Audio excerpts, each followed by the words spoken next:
The Hill's John Solomon is out with a smoking gun report that the FBI informant we've been telling you all about has the evidence that shows a Russian effort to get the corrupt Uranium One deal approved by the Obama administration. Also tonight, investigative reporter Sarah Carter is now detailing that she has uncovered a, quote, treasure trove of documents that ties Uranium One directly to the Russians. Only information you will hear tonight on Hannity, and I will be joined by both Sarah and John later in the program. But first tonight, new reports of sexual misconduct is now rocking liberal America. Plus, a second woman tonight accusing Senator Al Franken of sexual misconduct. And Hillary Clinton continues to viciously attack her husband's accusers, even after saying that all women should be believed. The Clintons have led an effort to victim shame these women for decades, and with the help of their sycophantic friends and their willing accomplices in the media, well, they have helped create the environment we're now living in. All of that and much more. And tonight's big breaking news opening monologue and investigative report. All right, breaking news tonight about high-profile mainstream media journalists who are being accused of sexual misconduct. CBS News has now suspended Lion of the liberal media anchor Charlie Rose, and PBS is now stopping production and distribution of his show following a report in the Washington Post. Now, according to the Post tonight, 8 women are accusing Rose of inappropriate sexual behavior, including by making unwanted sexual advances, lewd phone calls, being naked in front of them, and groping them. In a statement to the Post, Rose admitted wrongdoing. He apologized for his actions, and he said that he thought he was pursuing shared feelings. Then there is New York Times reporter Glenn Thrush. He has also been suspended tonight over a Vox.com report where several women are accusing him of sexual misconduct. Now, that includes unwanted sexual contact and kissing. Thrush has apologized also in a statement. We're going to continue to follow both these stories tonight. But the developing situation with Senator Al Franken and the latest comments from Hillary Clinton, it is now exposing a massive problem with the liberal mainstream media in America. Because for decades, the media has been feigning moral outrage when it comes to allegations against Republicans while defending year in and year out those Democrats who have been accused of doing far worse, a massive double standard. And tonight, there is a new allegation against Franken. A second woman is now accusing Democratic Senator Al Franken of sexual misconduct. The woman is alleging that during a 2010 state fair in Minnesota, Senator Franken grabbed her behind while the two were posing for a picture. The woman also posted the picture on Facebook and later responded to a comment about this, writing, quote, "Al Franken totally molested me, creeper."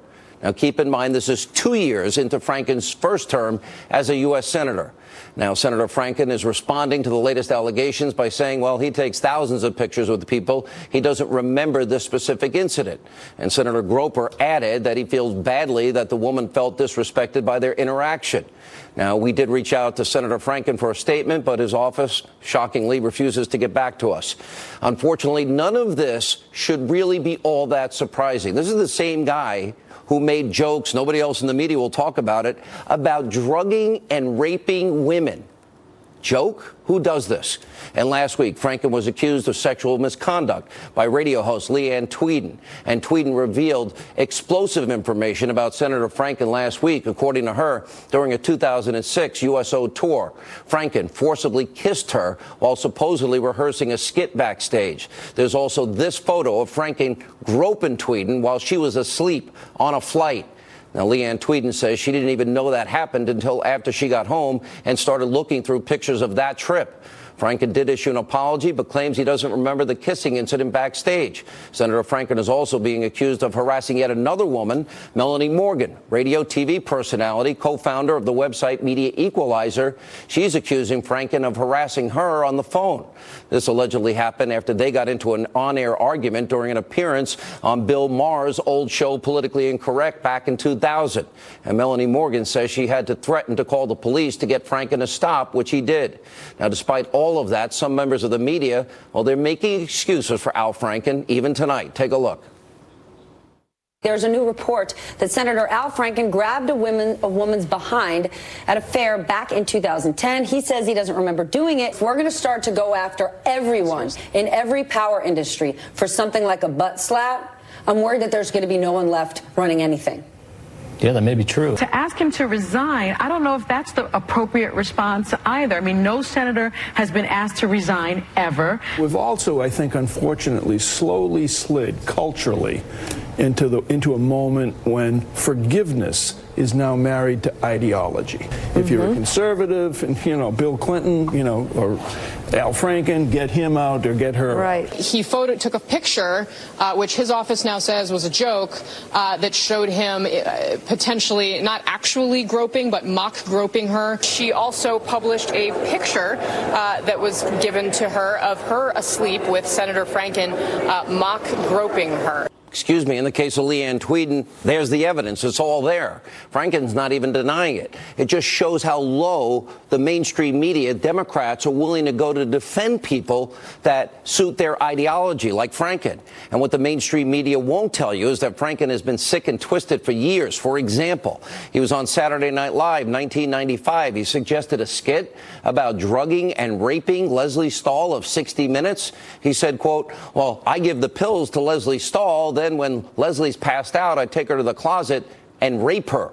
Or that's why you never see Leslie until February. When she passes out, I put her in various positions and take pictures of her. It's creepy. Supposed to be funny?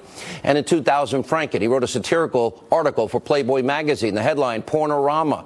The vast majority of what Franken wrote, we can't even repeat on TV, but in one part, Franken wrote, quote, I'm talking, of course, about the internet, which is a terrific learning tool. For example, a couple of years ago, when he was 12, my son, he used the internet for a 6th grade report on bestiality. Then in 2008, when Franken was running for the Senate, he actually apologized for the comments we just showed you.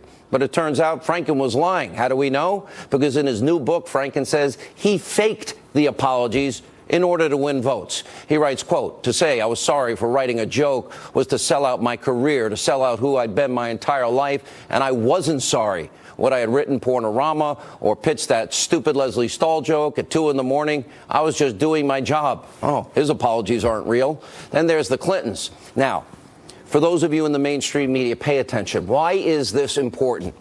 Because for 30 years, 30 Democrats on behalf of the Clintons have smeared, slandered, besmirched, victim-shamed anyone and everyone who dared to tell what turned out to be the truth about Bill Clinton.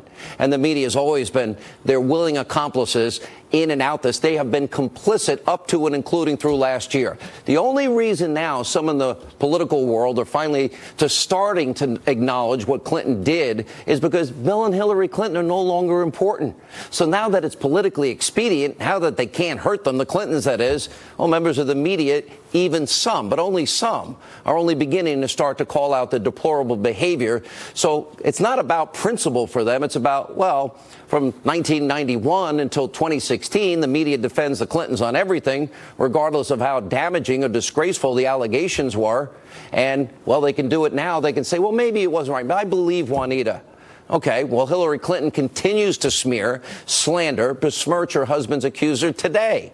Just take a listen to the latest attack by Hillary.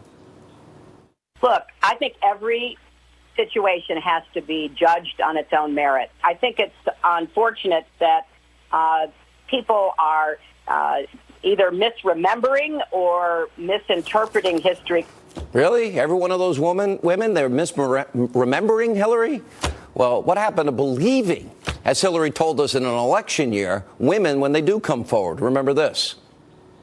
Today, I want to send a message to every survivor of sexual assault. Don't let anyone silence your voice. You have the right to be heard. You have the right to be believed, and we're with you. Right to be believed? You're with them? Does Hillary Clinton really think that the women who have accused her husband of sexual misconduct and even rape, they're actually misremembering what Bill did to them? Hillary herself orchestrated a campaign to discredit and destroy all of them. And here's what the media said about the Clintons' accusers just last year during the election. Take a look. The rape accusation is decades old and discredited. Only in the sort of the mind of some sort of movie writer of a third world democracy or dictatorship would you have a candidate publicly humiliate a former occupant of that office by parading all of these other people around as well. It's Hillary Clinton who is the candidate here, not Bill Clinton. She was not implicated in any misconduct. She was not someone who was accused even of doing anything untoward with regard to these women. Pretty despicable. Now fast forward 1 year, 2017. Despite this come-to-Jesus moment from some on the left, well, some are still today Clinton sympathizers in the press and the Democratic Party. They'll never give it up. Watch this. He more than paid the price for what he did. The mere fact that he went through an impeachment process as president means that there will always be a shadow on the legacy of his presidency. So at least from my point of view, I think he's more than paid the price. He didn't get away with anything. Okay? He was investigated, he was litigated, he was impeached. He had finally, after lying about the affair, admitted it, apologized multiple times in a very heartfelt way. That's one of the many allegations against him. All of those allegations. There's Paula Jones, there's Jennifer Flowers, there's Juanita Broderick, there's Kathleen Willey, there's a bunch. All of which were investigated, litigated, adjudicated. Oh, we got a new left-wing talking point, that Bill Clinton paid the price for his sins. Now, the Clintons treated Bill's accusers horribly, systematically, did everything they could do to publicly shame them and smear them and slander them. In '92, during the presidential primaries, Jennifer Flowers revealed she had a 12-year affair with Bill Clinton. The Clinton campaign, remember, they had a war room, bimbo eruptions. They sprung into action, all to attack Flowers. And then Bill and Hillary, they show up on 60 Minutes. They deny the charges and went after Flowers' character. And the media, they never took it seriously. How do we know? Take a look at this clip from the documentary, The War Room. It shows how the press, the liberal media in this country, actually reacted to a question during that Flowers press conference. Watch them laugh. Did the governor at any time tell you on the telephone to just tell the truth about what happened? He told me to just deny it. Governor Clinton use a condom? Jesus. Right here. Right here.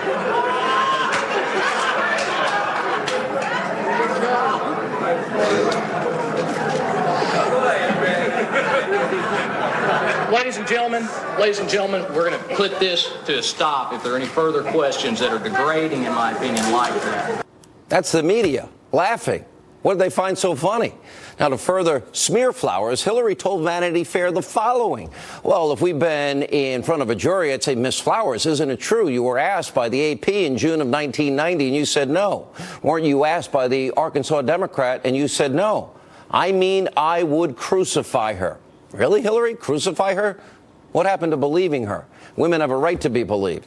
Then in Carl Bernstein's book about Hillary's, well, he writes that Clinton would refer to Jennifer Flowers as trailer trash. Bill Clinton later admitted to having a sexual relationship with Flowers, and he admitted it only when he was under oath. Next up, Paula Jones. She accused Bill Clinton of exposing himself in a hotel room, and after filing a lawsuit against him, well, Clinton ended up paying Jones $850,000 with an out-of-court settlement. And in a related case, Clinton lost his law license in Arkansas for 5 years. The Clinton machine also went vicious after Jones, according to the New York Times and fake news CNN and other outlets. Longtime Clinton ally, CNN pundit for a while, James Carville, remember, infamously said this about Jones: if you drag a $100 bill through a trailer park, you never know what you'll find.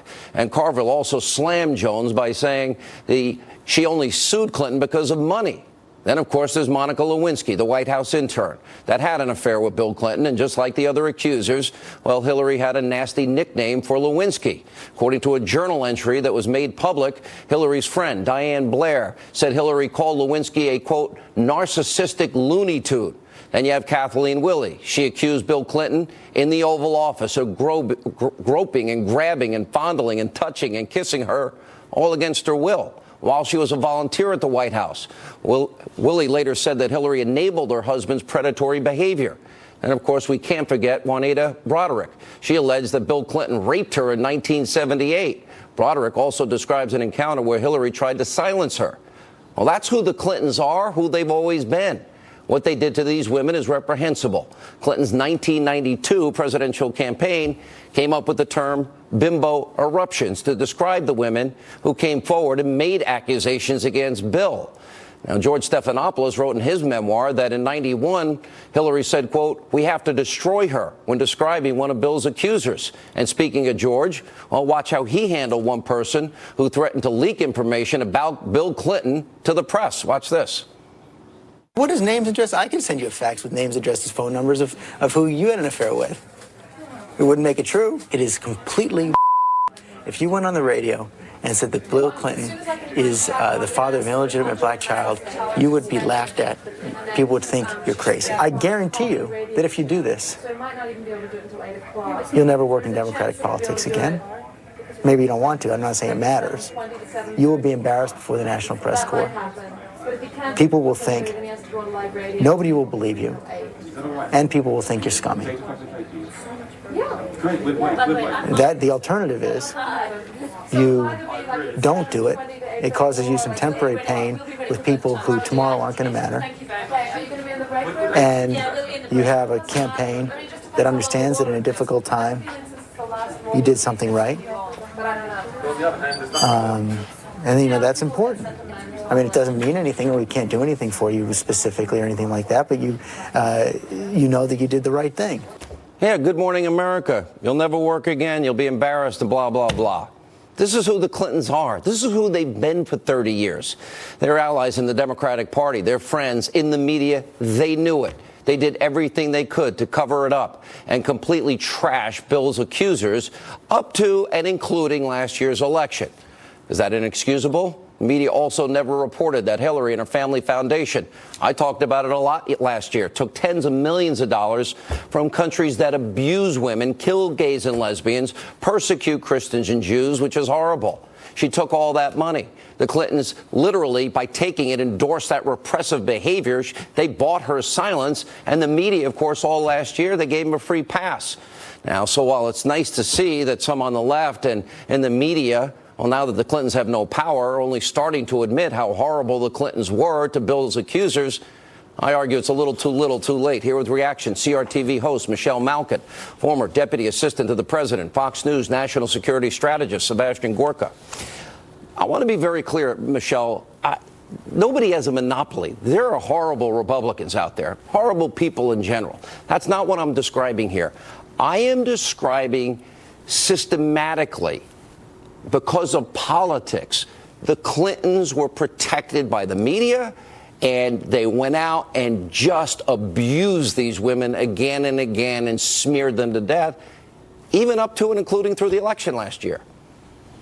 That's right, Sean, and this is not ancient history. You're going to have all of these liberal wheedlers out there asking, oh, why is Sean Hannity and Michelle Malkin and Sebastian Gorka talking about Bill Clinton? It's because so much of the mess that we're in now is a result and legacy of the Clinton victim smear machine. These two are the godparents, Hillary and Bill Clinton, the godparents of victim-shaming smear tactics. And now we've got this case where you've got all of these liberal media journalists who are tying themselves in yoga knots to try and reconcile their own roles and their own culpability in enabling the Clinton smears against all of his accusers and victims with the left-wing feminist ideology of believing all women. And now what we know, of course, is it's not revelation. It's merely confirmation, Sean, that the idea that we should believe all women has an exception. Really, the rules for Radicals 2017 has always been that you should believe all women except when they are accusing liberal Democratic men and liberal Hollywood weirdos. There's a second corollary to that unwritten rule that is now being exploded and exposed for the farce that it is. And that second corollary is this, Sean and Dr. Gorka, it's this, that all women must be respected, unless, of course, they are female Republicans, conservatives, pro-lifers, stay-at-home moms, and gun owners. I have lived this for the past 25 years in public life, along with all of the women who have been smeared by leftists in the media and in the Democrat Party. We're always treated as less than women, as less than human. And when we have called out the misogyny and the hypocrisy and the double standards of the left, we get attacked even more. The hypocrisy and double standards are thicker than Thanksgiving gravy. All right, Dr. Gorka. Wow, I don't know how I follow that. Michelle's absolutely right, but let me expand the optic here. There's the issue of the absolute double standards on the left. So now, 30 years later, they find morality.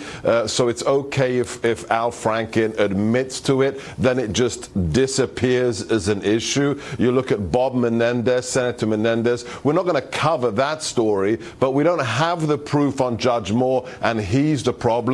So number one, Sean, it's the unbelievable level of double standards.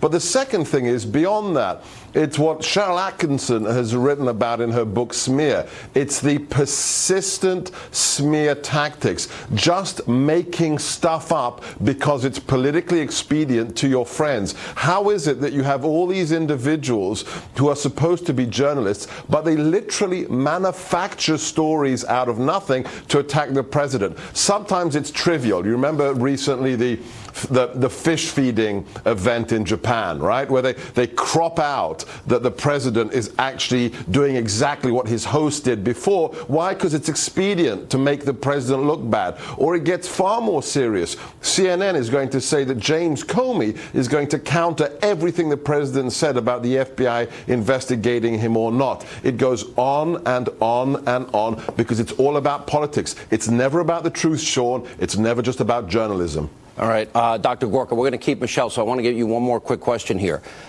What happens? How do you ascertain? Charlie Rose is admitting it. Franken, we have the picture. Some cases you have evidence. Clinton's over time were revealed that these things had happened. What do you do when it is he said, she said? How do people ascertain the difference in an environment where allegations are flying? Some people deny them, say it didn't happen. It's all about two things. The credibility of the source. Is the individual credible, and can it be corroborated? The big problem we have today, Sean, is we don't have investigative journalists anymore. The people like Sarah Carter, they are so rare today. They give a 21-year-old kid a computer and access to Google, and they call him a journalist. That's how Politico works. That's how HuffPo works. You can get to the bottom of this, but you've got to wear out shoe leather. You've got to talk people to talk. You've got to corroborate the stories. And that just isn't done anymore. It's just accusations thrown out there for political damage. Dr. Gorka, thank you for being with us. Michelle, we'll continue with you. More coming up on the sexual misconduct scandals rocking liberal America tonight. And later, John Solomon, Sarah Carter have bombshell, new reports, huge news tonight about Uranium One. You can go to my Twitter, @Sean Hannity. We want to hear from you. Is it time for the Clintons to apologize to the American people, what they have done and what their surrogates have done, what the media has done for the past 30 years? More Hannity after this.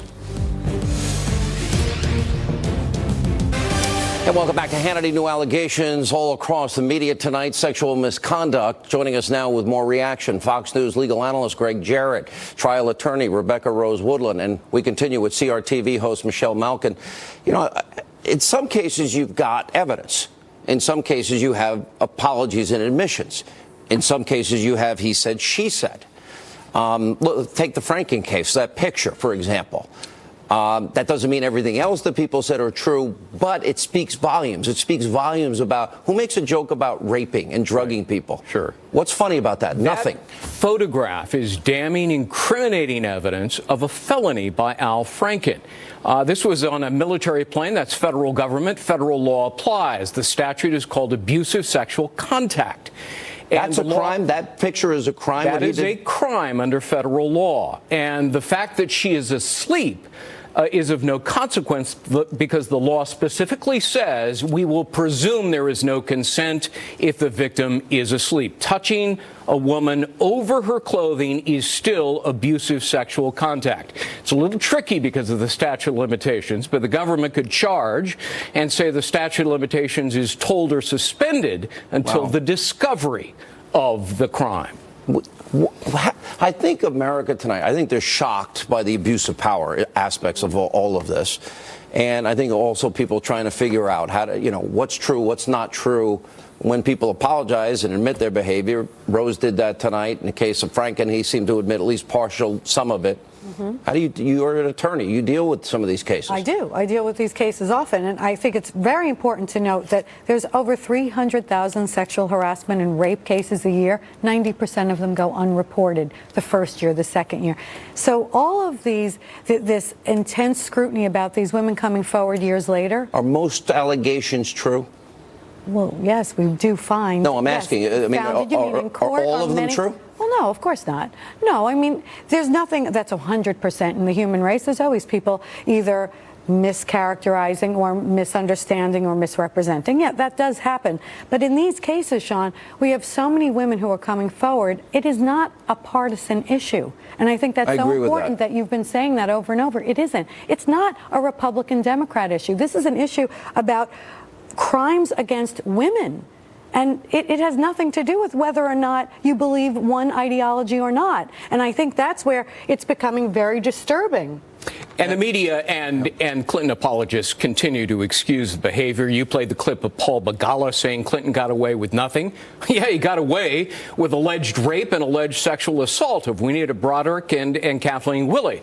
And then you played the clip of Jeff Toobin, the CNN legal analyst who said, oh, this had nothing to do with Hillary Clinton. Yes, it did. Dumbest people on She TV. insulted, demeaned, and ridiculed and dismissed all of those women. She was complicit. Michelle. May I add a couple of facts? Because I am an investigative journalist myself, and I want to address some of the comments that Sebastian Gorka had said at the end of the last segment as well, which is where are the investigative journalists, particularly on this issue? And it's an issue that I've been covering for the last year at CRTV.com, particularly when it comes to false allegations of sexual assault and rape. And to answer the question about how often it happens, it is a lie of the left-wing feminist establishment that only 2% of allegations are false. In fact, the literature shows that it's anywhere between 8 and 41%. So the issue that you're raising, Sean, is very important, which is how do ordinary citizens who cannot trust ideologues and advocates in the media to tell them the truth vet each and every one of these allegations? The one piece of truth that actually did come out of Hillary Clinton's mouth, disingenuous as it was, is that you have to take each and every one of these cases separately. And the sheer number of allegations in any one man's case does not prove that sexual assault or rape happened. You have to think about timing. You have to think about context. You have to think about the fact, in the case of these Washington Post investigations, that you're talking about allegations that are sometimes 20, 30 years old, and you had activist journalists who were soliciting and procuring women to tell these stories. Just because stories all sound the same doesn't mean they're true. Assertions are not truth until they are corroborated as facts and corroborated with evidence. This is what I've shown in all of the reporting that I've shown, from Daniel in the Den, a series that I did, to Railroaded on surviving wrongful convictions. There are many innocent men in this country who have been absolutely. And you have to talk about when women have incentives to lie because of money. Well, I mean, yes, that is true. There are people who mischaracterize or lie, straight out lie. But I think in these situations, we have a lot of corroboration. We also have a lot of the men admitting these things have happened. So once you have an admission, we're in a whole different situation. Very much. All right. Yes. Thank you all. Great insight from all of you. When we come back, you're in an explosive report. John Solomon, Sarah Carter, they have just released a new bombshell report about Uranium One. They will break it here. Later, we'll also talk with Newt Gingrich. Busy news night on Hannity.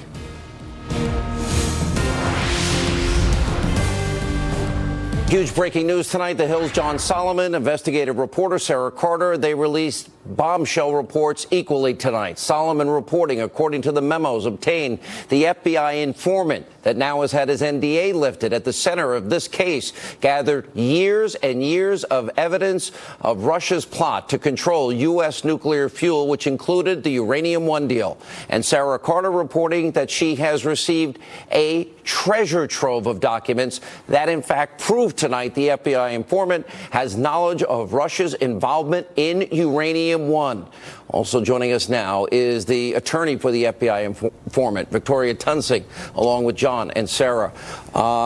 Sarah, let's start with your report. A treasure trove. That is huge. It is, Sean. I mean, there's over 5,000 documents, which include emails, briefs, other documentation, memorandums that the informant had turned over to the FBI and Justice Department. And within these documents, it's very evident of Russia's intentions to enter the American market, energy market, and their intentions to acquire Uranium One. John, you go into extensive detail in a very long, hard-hitting piece tonight and revealing piece how the FBI informant, you actually said 6 years. I thought he was only an informant for 4 years, if I read your piece correct, that he has evidence was on the inside directly from Putin's Russia, you know, the push for nuclear fuel deals, and used, and all the crimes we've talked about, bribery, kickback, extortion, money laundering, racketeering, all now corroborated and will be corroborated even further. Go into your report. Yeah, you know, Sarah just said something about the importance of the dominance of the uranium market. This is an email that the FBI's had for 6 years. It shows that Uranium One was part of a Russia strategy to control, not just benefit from the global market, control the global market. That would put the United States at a disadvantage. That's the sort of evidence that this FBI informant has right now. And if you go back, last week we heard several things from the Justice Department. There's no connection to Uranium One. These are emails that say Uranium One that are in the FBI files. They said that there was no connection between the Uranium One case and the criminal case. We now know the criminal case got its first evidence in 2009, a whole year before the Uranium One deal was approved by the Obama administration. There are a lot of things that people have been saying that these documents simply don't agree with. All right, I got a very high-ranking congressman, and that knows, let's put it that way, actually sent me a note. The knowledge of key administration officials will be the next thing proven by both of you, and the links to the Clinton Foundation. Sarah, is that true? I believe that is true. I mean, especially when we're looking at... You believe or you know? Because I can't ask Victoria that question because she won't tell me. I know it's true. I know that looking at these documents, following the money, Sean, following the money is what's important here. Now, the Justice Department has not put it out that they will possibly call a special counsel to this. This is still out there. They are looking into it. That's something that they need to decide. But whether it's a special counsel or whether it's a prosecutor that's investigating this, they will be able to follow the money. There are some things when you that say John follow the money, my suspicion would go to the money came directly from Russia, was funneled through the Canadian donors to the Clinton Foundation. How good are my instincts? You have pretty good instincts, and I think there's a lot of other areas that they're going to be looking at as well. Remember, this is like peeling back an onion. You peel one part, and then you find another part, and that's what's going to require somebody to do an extensive investigation. But it's beginning to cascade, Sarah. It's now beginning. It is. It is. And John, I want you to respond to the same thing, that the Clinton Foundation, that this will be traced back to high-ranking Obama administration officials and the Clinton Foundation, and if you add the money portion Sarah mentioned? I do. I think the place we're going to be talking about in the next couple of weeks is called the Clinton Global Initiative, sort of a side project of the Clinton Foundation. There are new flows of money there that we're going to be able to report on in the next couple of weeks. And also, there were some personal business projects of very senior Clinton people that got a remarkable infusion of cash from Russia. And we're going to be able to talk about that in the next couple of weeks. It's going to put another layer of interest to this story. All right, we have a lot of time in this segment, so I want to go very slowly here. Both of you, before I get to Victoria, Sarah and John, you both in your pieces today said 5,000 documents. I hear the number of the FBI informant is much, much greater, tens of thousands. True or false? Yeah, that seems to be accurate. We have a subset of the documents, and they're very voluminous. All right, now let me go to Victoria, who's one of the great attorneys. She is the most difficult to get any information out of. Sarah, Victoria, one of the things I've known about you, and I've interviewed you so many times over the years, you now have been doing a deep dive into all of this. You are now representing this FBI informant, I think, who will become an American hero out of all of this, because apparently he was fighting and begging and pleading and saying, the Russians are here, they're doing this, why aren't you paying attention?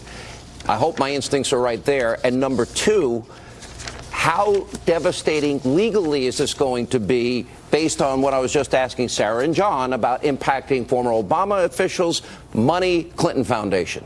Well, let me just go to number one first, John, and that is the whole essence of what John and Sarah and I are talking about is that in 2009, 2010, our FBI and presumably our Justice Department and the White House, as my client was told, all knew about this corruption in the Russian nuclear energy area.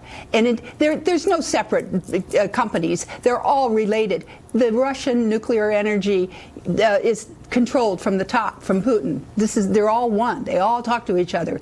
So The evidence about this corruption was known to our government in 2009, 2010, and why is it that CFIUS either wasn't told or CFIUS people knowing about it? 9 agencies approving the deal that gave control of Uranium One to the bad actor, hostile regime, Putin, Russia.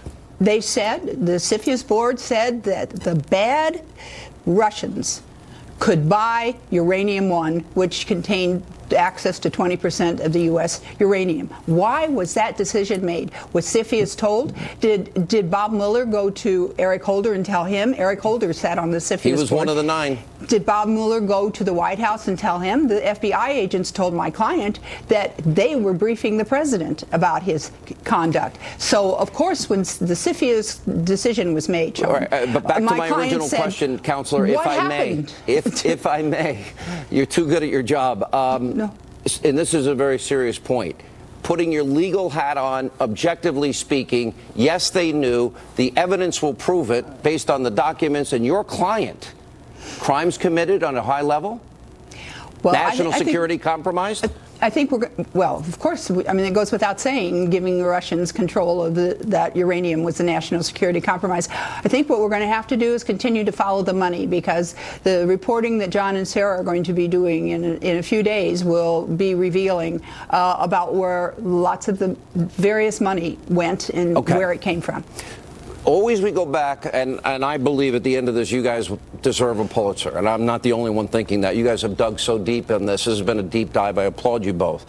And I want to ask, as it relates to who knew what when. What did they know? When did they know it? John Solomon. And I'm talking about Obama, Mueller, Eric Holder, Hillary Clinton. We're at a little disadvantage right now because we don't have those records, and those are the records that Congress needs to go get. But I can tell you, I have a person quoted in my story who has direct knowledge of what the Justice Department knew.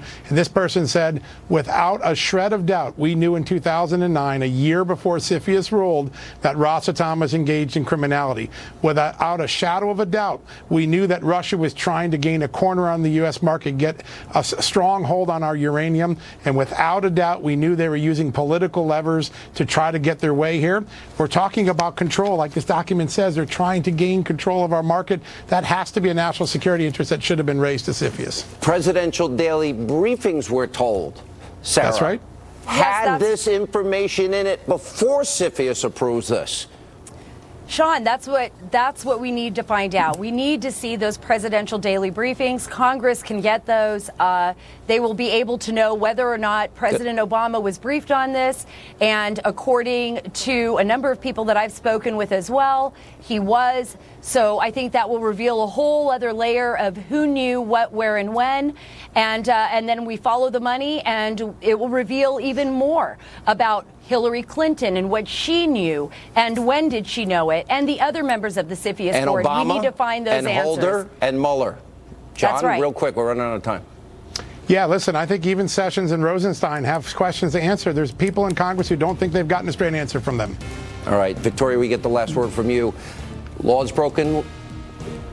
Well, of course. You are so good at your job. You're so annoyingly good. The American people deserve the truth on this. Our security was compromised. We import uranium because we don't have enough. Newt Gingrich will weigh in on this and more things, and about the Clintons. Are they facing their day of reckoning? And a big announcement at the end of the show.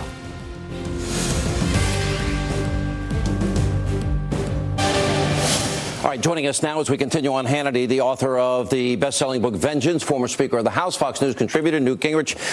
You know, you have this incredible perspective, because I'm making an argument tonight that 30 years of the Clintons and 30 years of smearing and slandering those women, now the reckoning of the Clintons coming. All right, so they came on the national scene in 1990, 1991.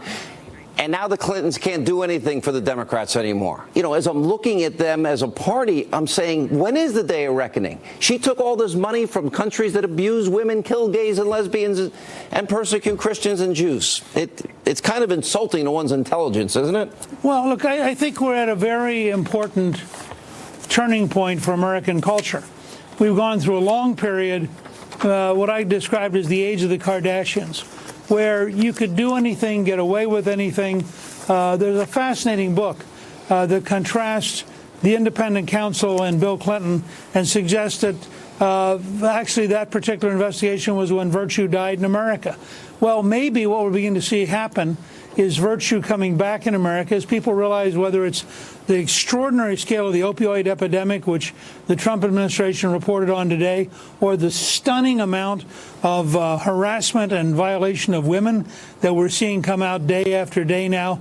All of a sudden, all these things that the left tolerated are beginning to be unacceptable and very painful. And that may lead the country, not just Republicans, not just conservatives, but the country to have a really serious conversation about what are the standards we want going forward. How do we ever ascertain truth? He said, she said. It becomes very difficult if you believe in the presumption of innocence. Well, there are two different things here. First of all, you do have the tendency for hysteria and a lynch mob attitude. So anybody can say anything about the last 40 years, and there's an automatic presumption of guilt. That's got to be washed away. I mean, we've got to go back to the principle, you're innocent until proven guilty. And we've seen cases, as you know, the Duke University, I think it was their lacrosse Duke team. Lacrosse, yeah. Was totally smeared and turned out to be totally false. There have been a whole series of these kind of cases. So I do think in that sense we got to go back to the core principle that you are innocent until proven guilty. On the other hand, I also think you've got to recognize that one of the purposes of Congress is to undertake investigations almost like a grand jury. I mean, the things that are coming out now, for example, about the whole Uranium One case and all the pieces that surround that, and I say to myself, where's the congressional hearing that week after week, month after month, simply strips away the lies and gets the facts back up so the American people can see what really happened? The new development tonight, and I know you've read this article, is that you had an FBI informant in there, may have been there as long now as 6 years, we're discovering. Thousands of pages of documents available, and that, in fact, they knew that Vladimir Putin had purposely set out with agents involved in criminal activity, bribes, extortion, money laundering, kickbacks, racketeering, that we had an informant that knew all this was happening, was reporting back to the FBI, and apparently was even in Obama's presidential daily briefing.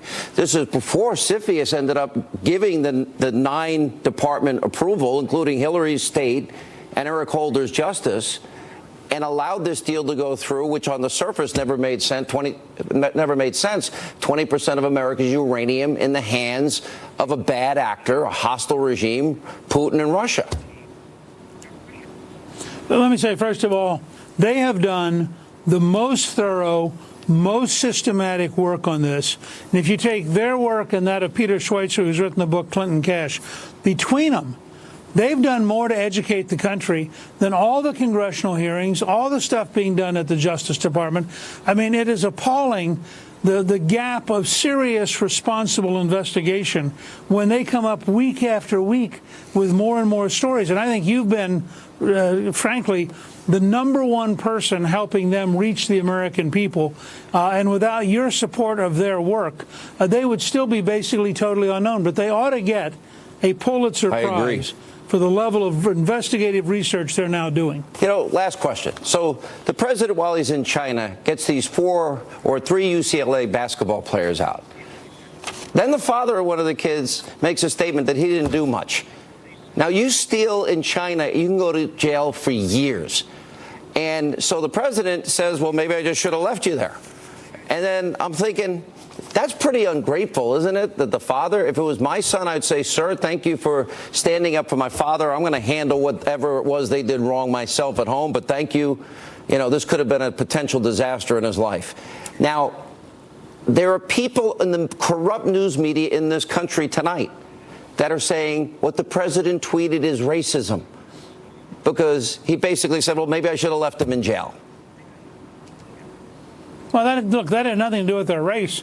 First of all, I think it's a sad commentary on what's happened to America when a father being told that his son was shoplifting in China isn't really angry at his son. I mean, he ought to be grateful to the president because his son could have been in really deep trouble.